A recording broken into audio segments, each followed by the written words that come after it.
తన ప్రాణాలే నీవని ధర్మేచగా తన మనసంత నీదని అర్థేచగా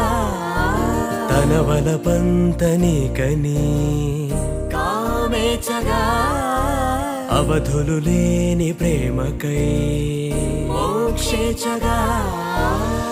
మూడు ముళ్ళతో 7 అడుగుల